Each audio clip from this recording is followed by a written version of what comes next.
تو آج ضیاء محی الدین آپ کی بھرپور تالیوں میں، اور اگر اسٹینڈنگ اوویشن ملے گا تو مجھے تو بہت خوشی ہوگی.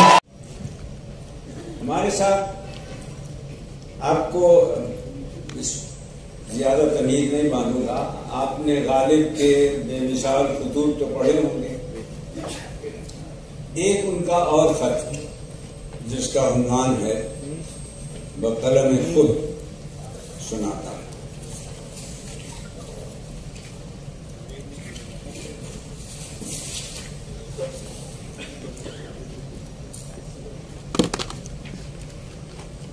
لو مرزا تفقہ، ایک بات لطیفے کی سنو. کل ہرکارا آیا تو تمہارے خط کے ساتھ ایک خط کراچی بندر سے منشی فیض احمد فیض کا بھی لایا، جس میں لکھا ہے کہ ہم تمہاری 100 سالہ برسی مناتے ہیں. جلسہ ہوگا جس میں تمہاری شاعری پر ایک نہیں کئی مضمون پڑھیں گے، لوگ بحث کریں گے، تمہاری زندگی پر کتابیں چھپیں گی، اور ایک مشاعرہ بھی کرنے کا ارادہ ہے.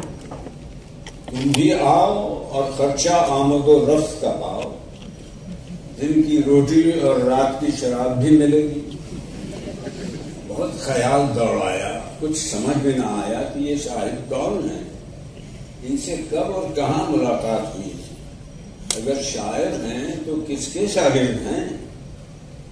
بعد منشی ہیرا سنگھ آئے تو دریافت ہوا کہ ادھر لاہور اور ملتان کی عملداری میں ان کا نام مشہور ہے. متوطن سیالکوٹ کے ہیں کہ لاہور سے آگے ایک بستی ہے جہاں کھیلوں کا سامان اور شاعر اچھے بنتے ہیں.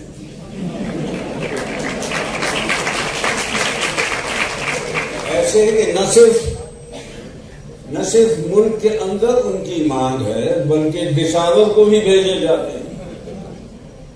ان منشی فیض احمد کے متعلق بھی منشی ہیرا سنگھ نے بتایا کہ اکثر یہاں سے دساور کو بھیجے جاتے ہیں، وہاں سے واپس کیے جاتے ہیں، لیکن یہ پھر بھیجے جاتے ہیں. ادھر جو ماورائے قفقاز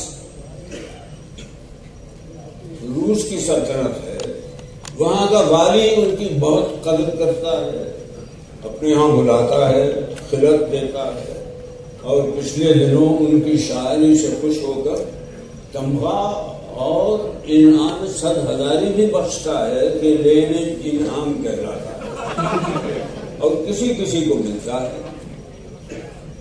قصیدہ اچھا ہی کہتے ہوں گے، لیکن اپنی اپنی قسمت کی بات ہے. دلی کا قلعہ آباد تھا تو بادشاہ کا قصیدہ اور جوان وقت کا صحرا ہم نے بھی لکھا تھا. غفران مآب نواب رامپور کی مدح میں اکثر اشعار لکھے، لیکن کبھی اتنی یافت نہ ہوئی کہ ساہوکار کا قرضہ چکتا کرتے. اتنی سرکاریں دیکھی، آمدنی وہی 162 روپے 8 آنے. فتوح کا اعتبار نہیں، آئے نہ آئے. منشی ہیرا سنگھ نے یہ بھی بتایا کہ یہ فیض احمد فیض پنجابی ہوتے ہوئے بھی آدمی نیک اور شستہ مزاج ہے.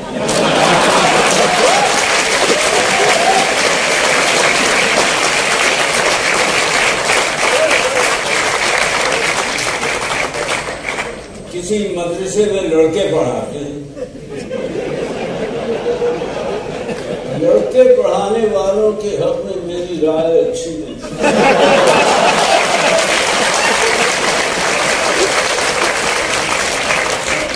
نجات کا طالب رائے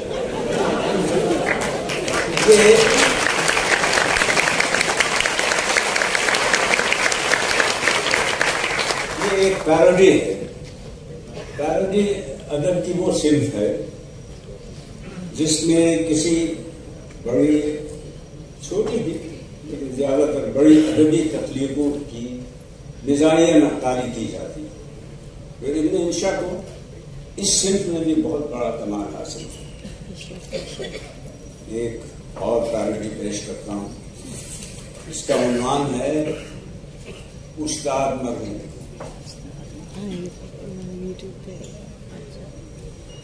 استاد مرحوم کے پورا نام ان کا حضرت شاہ الہدین چراغ چشتی نظامی ریواڑوی تھا.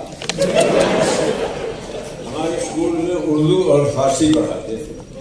وطن کی نسبت اردو تو ان کے گھر کی لونڈی تھی، فارسی ایک طرح سے ان کے گھر کی زبان تھی. عربی کے بھی فاضل تھے. ماشاء اللہ، استغفر اللہ، نعوذ باللہ، لا حول ولا قوت الا باللہ، ایسے کئی عربی جملے بے دکان بولتے ہیں.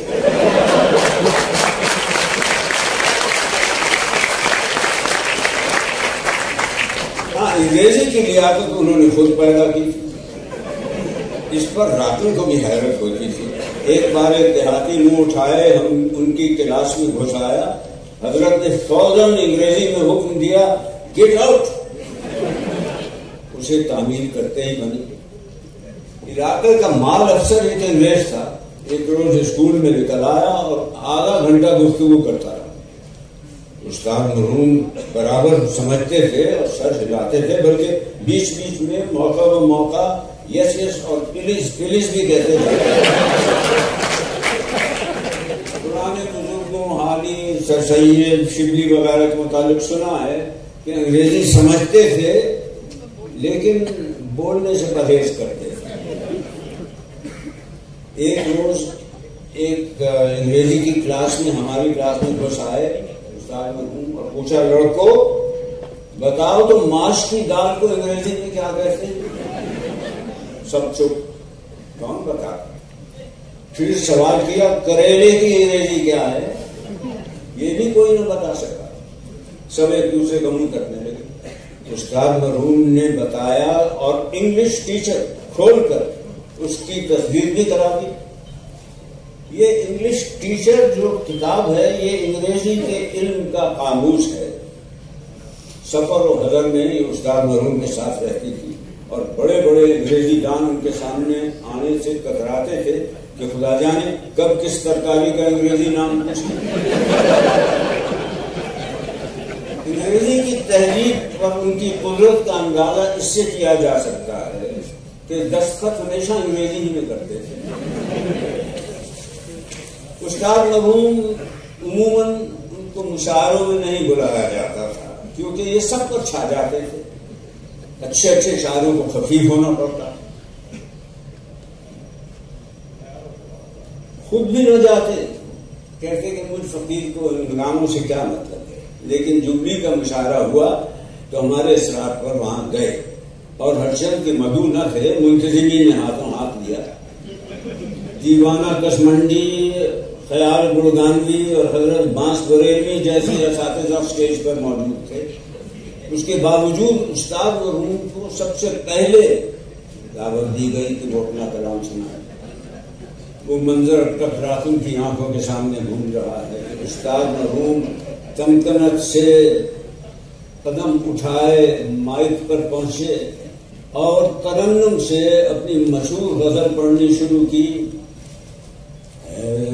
رشتہ غم اور دل مجبور کی گردن ہے اپنے لیے اب یہ بڑی دور کی گردن. اور میں ایک سناٹا چھا گیا. لوگوں نے سانس روک لی. استاد مرحوم نے داد کے لیے صاحب صدر کی طرف دیکھا لیکن وہ ابھی تشریف نہ لائے. اس کی صدارت خالی پڑی تھی. دوسرا شعر اس سے بھی زوردار تھا.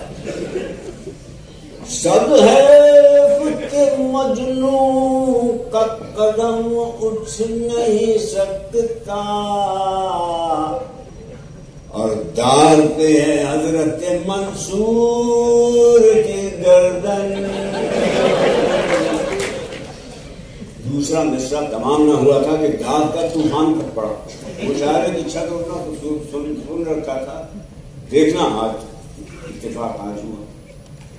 کچھ دن کے بعد صدر کے مشاعرے والے استاد مرحوم کا ایسا ادب کرنے لگے کہ اگر استاد کبھی کبھی مجبور ہو کر پیغام بھیج دیتے کہ میں شریک ہونے کے لیے آ رہا ہوں، تو وہ خود معذرت کرنے کے لیے دوڑے آتے کہ آپ کی صحت میں مصروفیت اس کی اجازت۔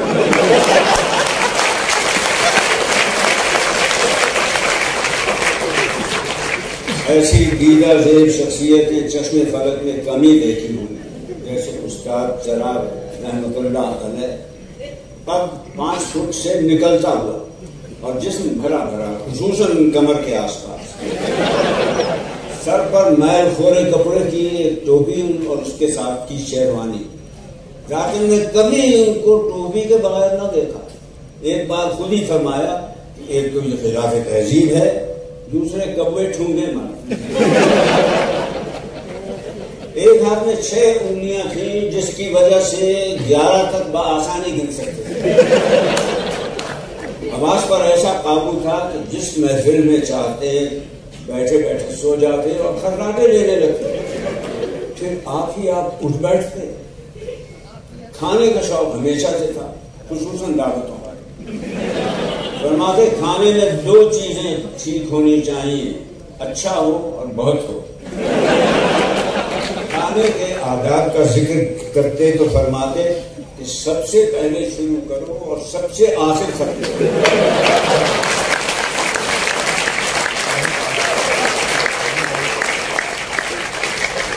ایسا سادہ آدمی اور سادگی کا یہ عالم کہ کبھی خیال نہ کیا کہ لباس میلا ہے یا پیبند لگا ہے۔ فرماتے انسان کا من اچھلا ہوتا ہے، تن تو ایک عارضی چولا ہے۔ اس مضمون کا کبیر کا ایک دوہا بھی پڑھتے ہیں۔ کپڑا پہننے کا سلیقہ تھا، ایک کالی اچکن کو انہوں نے پورے 20 سال تک چلایا۔ جب سردی آتی تو اسی کو جھاڑ کر پہن لیتے۔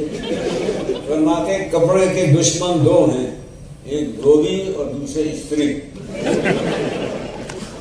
واقعی سچ ہے کہ یہ اچکن جو آخر دنوں میں ملگیجے رنگ کی ہو گئی تھی، دور سے چرمی نظر آتی ہے۔ دھوبی کے اور استری کے ہتھے چڑھ جاتی تو کبھی کی غارت ہوئی ہوتی۔ ایک دن اسے پہنے راکن کے ہمراہ کسی قوالی میں جا رہے تھے، قوالی کرنے نہیں سننے۔ چوراہے پر رکنا پڑا تو ایک مرد شریف نے نہ جانے کیا خیال کی کر کے ان کے ہاتھ پر ٹکا رکھ دیا۔ راکن کچھ کہنے والا تھا کہ انہوں نے انگلی کے اشارے سے منع کر دیا اور ٹکا جیب میں ڈال دیا۔ یہی حال جوتے کا تھا۔ فرماتے کہ جوتا ایسی چیز ہے کہ کبھی ناکارہ ہو ہی نہیں سکتا، چلا پھٹ جاتا تو نیا لگوا لیتے۔ بعض لوگوں کو گمان تھا کہ پیسہ بچانے کے لیے ایسا کرتے ہیں، لیکن یہ غلط ہے۔ ان کے پاس پیسے بہت تھے اور جمع کرنے کا شوق تھا، لیکن پیسے کی تما ان میں نہ تھی۔ ایک دن استاد مرحوم یوں تو اپنے سبھی شاگردوں سے بہت محبت کرتے تھے، لیکن راکن سے ان کو ربط خاص تھا۔ کہتے تھے میرے علم و فضل کا صحیح جانشین تو ہوگا۔ ایک دن فرمایا ایک بات کہوں؟ راکن نے عرض کیا فرمائی۔ بولے جھوٹ تو نہ سمجھو گے؟ راکن نے کہا خانہ زاد کی کیا مزہ ہے؟ فرمایا تو کان کھول کر سنو، میری نظر میں تم جوش جگر وغیرہ ان سب شاعروں سے اچھا لکھتے ہو۔ راکن نے آپ دیدہ ہو کر ان کے ہاتھ کو بوسا دیا اور عرض کیا کہ یہ سب آپ کا فیض ہے، ورنہ بندہ کچھ بھی نہ تھا۔ قارئین اس سے اندازہ کر سکتے ہیں کہ استاد مرحوم کی نظر کتنی گہری تھی اور رائے کتنی صائب۔ بعض لوگوں نے کہا بھی کہ یہ بات استاد نے فقط تمہارا دل بڑھانے کے لیے کہی ہوئی، ان سے راکن کیا بحث کرتا۔ استاد کے خاندان کی کیفیت بھی مختصر الفاظ میں عرض کر دوں۔ 4 شادیاں کی، 5ویں عمر بھر نہ کی، کیونکہ شرع سے انحراف منظور نہ۔ بھر کر فرماتے کہ جب تک چاروں زندہ ہیں ایک اور کیسے کریں۔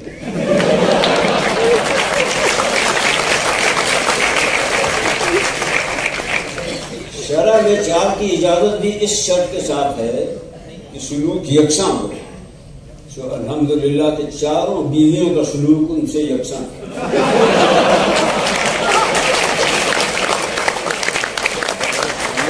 لیکن استاد ایسے ثابت تھے کہ کبھی حد پہ شکایت منہ پر نہ کرے. اس وقت بالخصوص مسلمان ملکوں میں جو بادشاہ ہیں وہ ہماری آنکھ کا تارا ہے.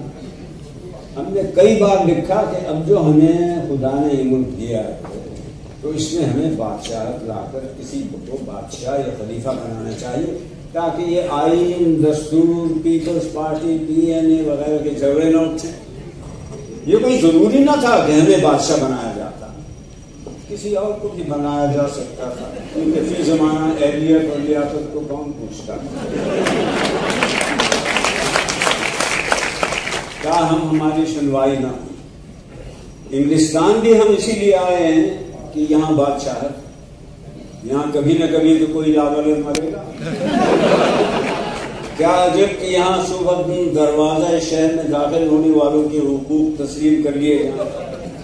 لیکن یہاں آ کر پہلی مایوسی تو یہ ہوئی کہ اس شہر میں نہ فصیل ہے نہ کوئی دروازہ ہے جہاں ہم کمبل لے کر پڑ جاتے ہیں.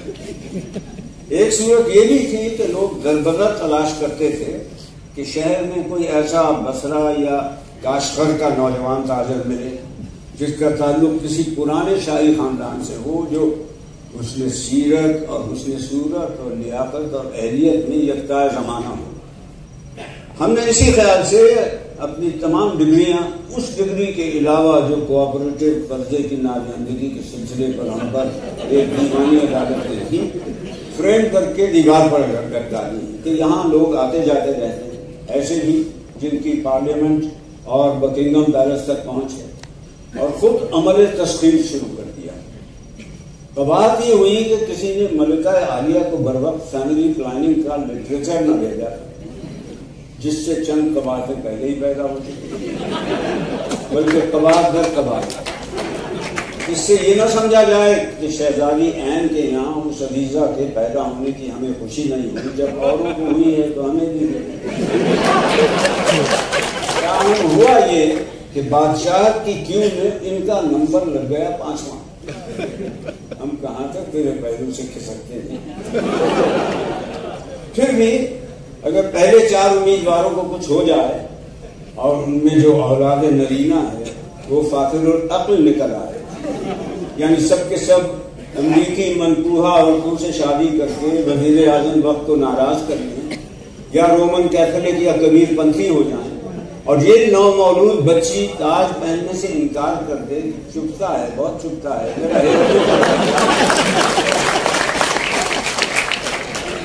سلطنت 10 بدس ہم تک آ سکتی ہے. لیکن آج یہ خبر آئی کہ اس گھرانے میں ایک اور شہزادی نے جنم لیا. یہ ڈچس آف گلوسٹر کی صاحبزادی ہیں. بادشاہ کی قطار میں ان کا نمبر 12واں ہے. ہم نے اپنے ایک ہمدرد دوست سے ذکر کیا اور کہا کہ گلوسٹر پلیس میں رہنے کی وجہ سے ہم بھی ایک طرح کے ڈیوک آف گلوسٹر نہیں.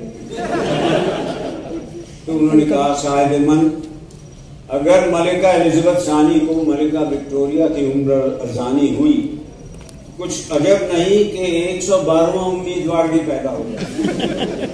بس سیدھے سیدھے اپنے وطن واپس جاؤ اور وقت ضائع مت کرو. امیگریشن کے رجسٹر کے مطابق تمہارا نمبر وراثت کے معاملے میں 6,78,84,835 ہے. پھر تم کالے بھی. ہم نے کہا کہ کالے تو ہم بیماری کی وجہ سے ہو گئے. جب وقت آئے گا تو اپنے ملک سے گورا کرنے کی کریم منگا جس کے استعمال سے حبشی تک گورے ہو سکتے. اب رہی شاہی خاندان کی بات تو ہم نے پرانی کتاب میں دیکھا ہے کہ پراچین زمانے میں ہمارے جد امجد کالنجر کے قریب ایک ریاست کے ایک طرح سے راجا تھے. وہ یوں کہ بظاہر راجا تو ان کے چھوٹے بھائی تھے لیکن وہ بڑے بھائی یعنی ہمارے جد امجد کا اتنا ادب کرتے تھے کہ ان کی کھڑاؤں تخت پر تو نہیں، تخت پر جگہ ہی کہاں ہوتی ہے، تخت کے نیچے رکھتے تھے. ہمارے مہربان نے فرمایا کہ یہ انگلستان ہے، یہاں انگریزی خون یعنی سفید خون کی شرط ہے، کالنجر کا حوالہ نہیں چلے گا. ہم نے دل برداشتہ ہو کر کہا اچھا تو پھر اور ملکوں کے نام بتاؤ جہاں بادشاہت ہو اور جہاں جوہر قابل کی قدر ہو. اسلامی ملک ہو تو اور بھی اچھا ہے، کیونکہ ہمیں اسلام کا بول بالا کرنے کا بھی بہت شوق ہے. ہمارے دوست نے چند ملکوں کے نام بتائے، لیکن یہ بھی کہا کہ آج کل وہاں ویزا کی پابندی ہے اور پاکستانیوں کو تو بالکل نہیں ملتا. لیکن یہ بھی کہا کہ اور پھر اس کے بعد جیب سے پی آئی کا ٹائم ٹیبل نکال کر بتایا. پوچھنے لگے بتاؤں لندن سے کون سی فلائٹیں سیدھی کراچی جاتی ہیں؟ ہم نے منغص ہو کر کہا رہنے دو، ہم خود دیکھ لیں گے. آدمی گڑ نہ دے گڑ کی سی بات تو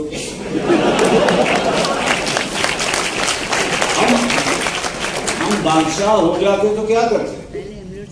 اس باب میں ہم نے ایک منشور چھاپ رکھا ہے جسے خرچہ ڈاک کے لیے 10 روپے بھیج کر ہم سے منگوایا جا سکتا ہے. مختصر یہ کہ ملک سے ساری بری باتوں کا قلع کما کرتے ہیں. پہلے قلع پھر کما.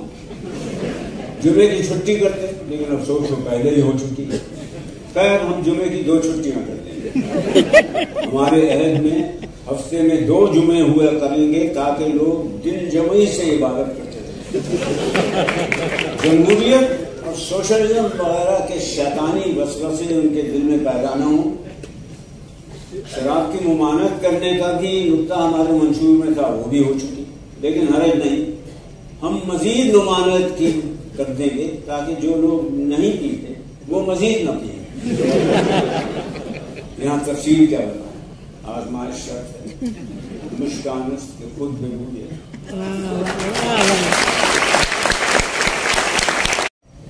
آسٹریلیا سے واپس آیا تو ہماری سیر کا سلسلہ پھر شروع ہو گیا.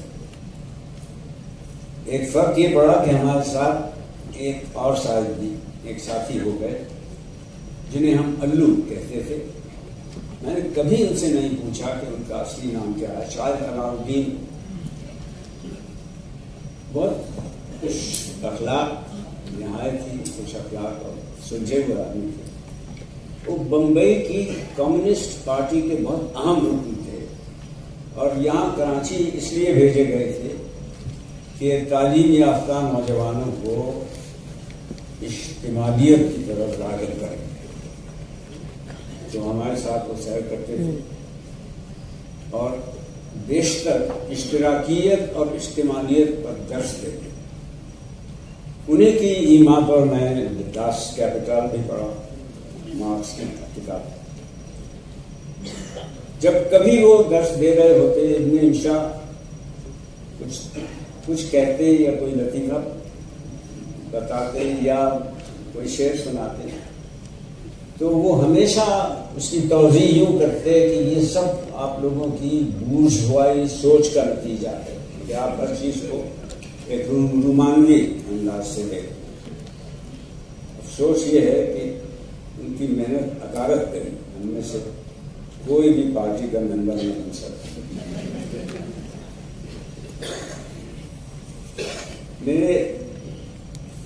جب میں آسٹریلیا جا رہا تھا تو میں نے ابن انشا سے پوچھا کہ اتنی بہت سی کتابیں جو میرے پاس ہیں ان کا میں کیا کروں گا، کہاں رکھواؤں گا؟ تو اس نے کہا کہ ایک بکس میں بند کر کے میرے گھر رکھوا دوں. اب جس دن میں واپس آنے کے بعد اس بکس کو لینے گیا، بکس کو تالا لگایا، چابی جیب میں رکھی. جب میں واپس گیا تو انہوں نے بتایا کہ ایک ایسی شدید طوفانی بارش ہوئی کہ ان کے گھر کا بہت سا سامان جس میں وہ ٹرنک بھی تھا وہ غارت ہو گیا. لیکن تمہارا ٹرنک ویسے کا ویسا ہے، دیکھ لو. میں نے جب چابی لگانے کے بعد اس کو قفل کھولا تو تمام کتابیں گیلی مٹی کا ڈھیر ہو چکی. اس کے نتیجے میں ایک نتیجہ تو یہ ہوا کہ اس کے بعد سے آج تک میں نے کسی چیز کو تالا نہیں لگا.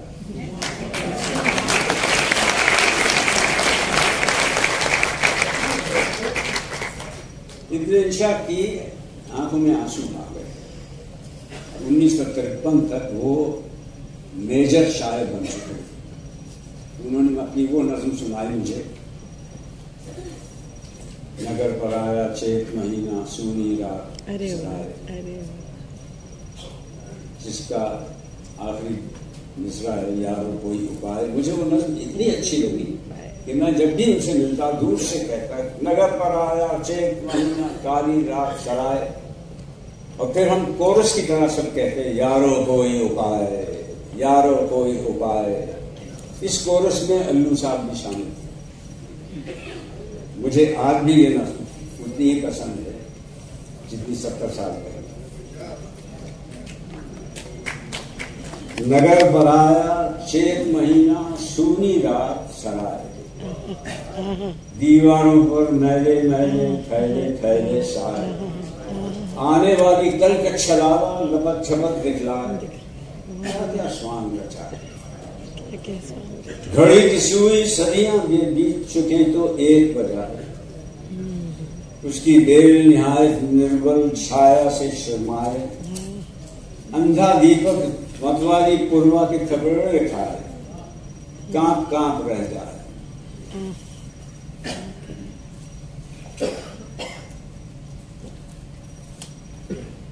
نیل آکاش پہ اپنا پیلا جال بچھائے، مگھم مگھم سندیشوں سے اپنے پاس بلائے، چنچل چندا دور دور سے دیکھے اور مسکائے لیکن ہاتھ نہ آئے. دل پر سوچ پرانی بیرن رہ رہ چوٹ لگائے، ناہر تم نے منزل منزل پس پس دیپ جلائے. 4 کوٹ وہی گھور اندھیارا، 4 کوٹ انیائے، دن دن بڑھتا جائے. گھوں گھوں گھوں گھوں چرتی گھومے پہیا شور مچائے، شٹ شٹ شٹ شٹ پٹوں میں لپٹی قسمت چکر کھائے. کہیں تو چکی موٹا پیسے، میدا کہیں بنائے اور کہیں تھم جائے. ٹٹ ٹٹ ٹٹ ٹٹ بیل کی جوڑی منہ میں سیس جھکائے، ہلکی نوک لکیریں کھینچے لیکھ کے بھید بتائے. حلوہ جہاں صبح سمے تھا شام کو جب سستا ہے وہیں ستارے پائے. پھر زہری بمبار فضا پر جھپٹے اور گھرائے، پورب دیش دھوئیں کا بادل آگ پرے برسائے. پچھم کے گدھوں کے لشکر آئے پرے جمائے، لاشوں پر منڈلائے. کبھی عقاب کبھی سوستی کا، ایک آئے ایک جائے. جنگ کا لگا گھر کھیتی کلیان پڑا جھنسائے. کہیں تو بے رت ہولی کھیلے، کہیں بسنت منائے، روپ انوپ دکھائے. کال کے کالے کالے راکشس 4 کوٹ میں چھائے، انتڑیوں میں بھوک کی کرچیں جہاں کہاں ہر جائے. گوداموں پر خونی پہرے کھبے سے کھبا ملائے، سنگینیں چمکائے.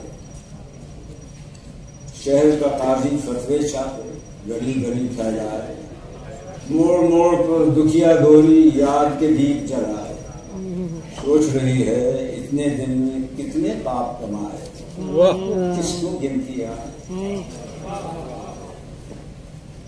ہم جاگیر قلم کی لے کر کیا کھوئے کیا پائے.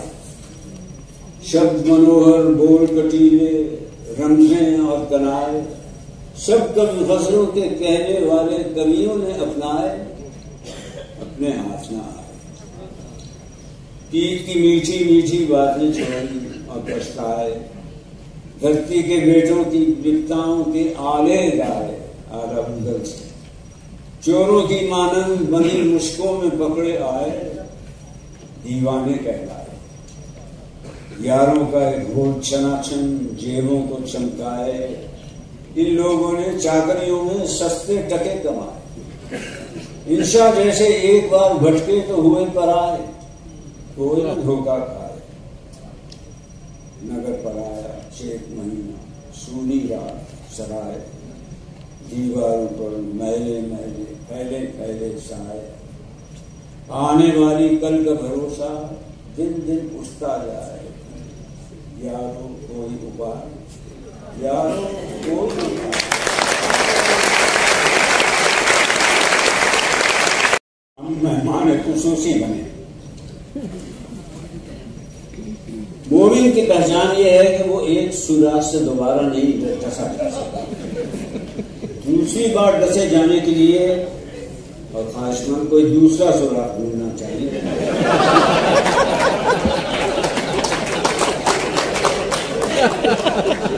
خود کو مہمان خصوصی بنتے ہم نے ایک بار دیکھا ہے اور دوسری بار دیکھنے کی حوث ہے۔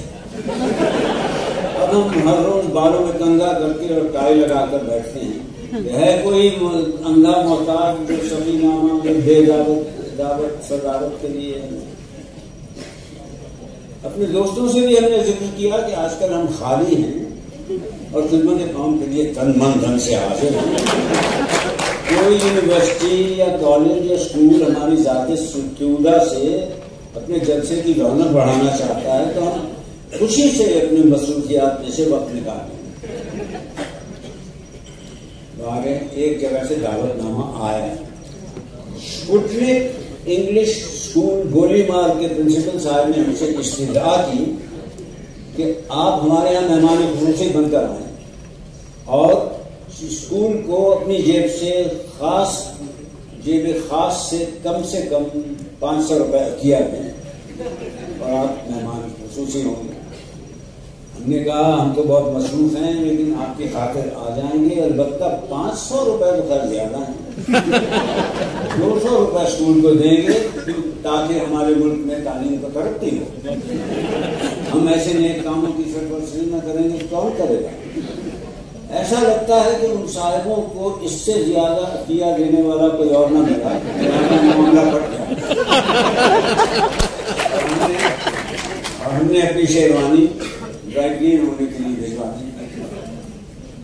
اسپوٹنک اپنی جگہ اور انگلش اپنی جگہ، لیکن اس نام کے تمترات کے باوجود یہ بھی پرائمری اسکول تھا اور یہ سوچ کر ہم کچھ آزردہ سے ہو گئے کہ یہی رفتار نہیں تو ہماری زندگی کے یہی دن رہے کہ پرائمری اسکولوں سے خطاب کرتے گزر جائیں، یونیورسٹی کنونشن سے خطاب کی نوبت کب آئی؟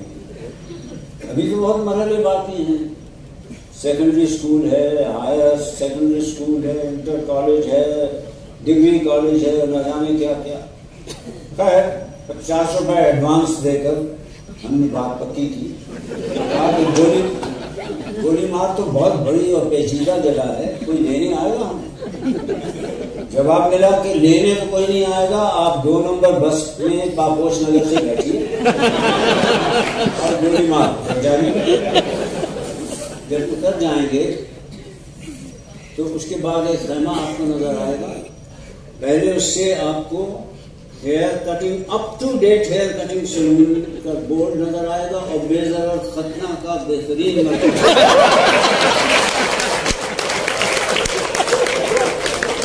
وہاں سے نکل کر بائیں ہاتھ میں آپ مڑیں گے تو آپ کو ایک تنا ہوا شامیانہ ملے گا۔ آپ کا پہنچ جانا 9:30 بجے تک بہت ضروری ہے، اس لیے کہ 11 بجے خیموں اور کرسیوں والا اپنا سامان دیکھنا چاہتے ہیں۔ ہم نے کرایہ صرف 11 بجے تک کا دیا ہے، اس کے بعد یہ چیزیں شادی والے گھر چلے جائیں گے۔ ہم نے کہا کوئی مذاکرہ نہیں، شادی والے گھر چلے جائیں گے۔ ملا نصر الدین کو لوگوں نے دیکھا کہ ایک دن ریگستان میں جا بجا کھدائی کرتے پریشان کر رہے ہیں۔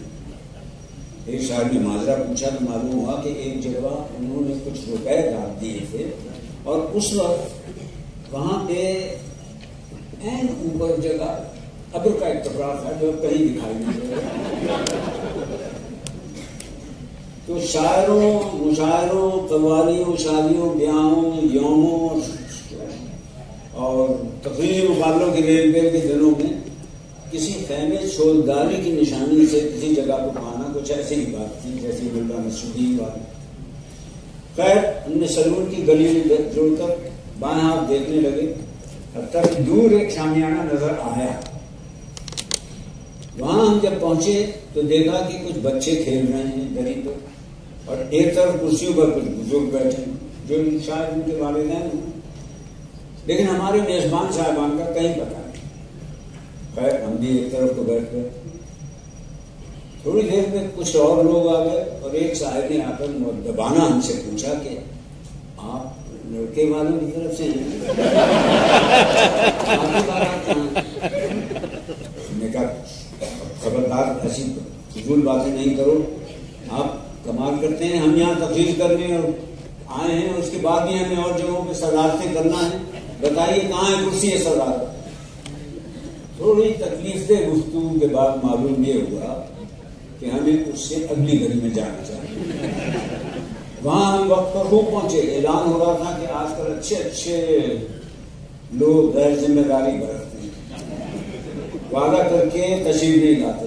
ہمارے آج کے مہمان بھی ایسے ہی نکلے، لیکن بہرحال میں اب تاج الدین تاج صاحب BD ممبر کو دعوت دیتا ہوں کہ وہ ان کی جگہ، لیکن ہم نے بنفس نفیس نمودار ہو کر تاج صاحب کی صدارت میں بالکل اس طرح کھنڈر ڈال دی جیسے ہماری فلموں میں کوئی بزرگ نکاح کے عین وقت پر پہنچ کر ساری کارروائی روک دیتے ہیں، ٹھہرو۔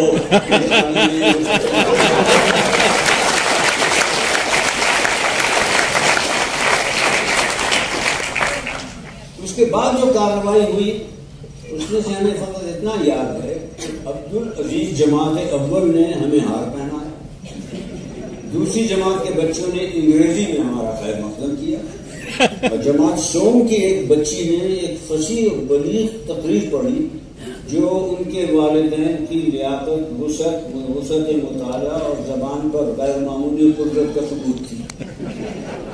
اس کے بعد چوتھی جماعت کے ایک طالب علم نے ہم مرد مجاہد ہیں ترانہ گاتے ہوئے جوش میں آ کر اپنی تلوار سے ہم پر وار کیا۔ کیفیت یہ ہوئی کہ ایسے موقعوں پر تلواریں اکثر گتے کی استعمال کی جاتی ہیں۔ بعد ازاں ہم نے ہنگار کر اپنا صدارتی خطبہ شروع کیا اور کہا خواتین و حضرات اور پیارے بچوں، تم کے پیچھے سے ایک صاحب نے آ کے ہمارے نیچے سے کرسی کھینچ لی اور کہا حضور 11 بج چکے ہیں، سامان کہیں اور لے جائیں۔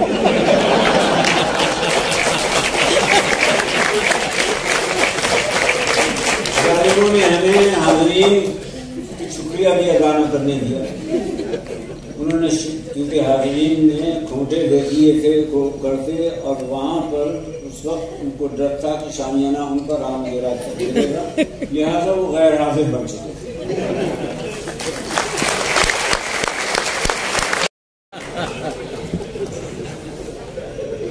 لاہور کے حکام پر ایک سہانی صبح یکلخت یہ انکشاف ہوا کہ سنیما والے بریانی پھیلا رہے ہیں۔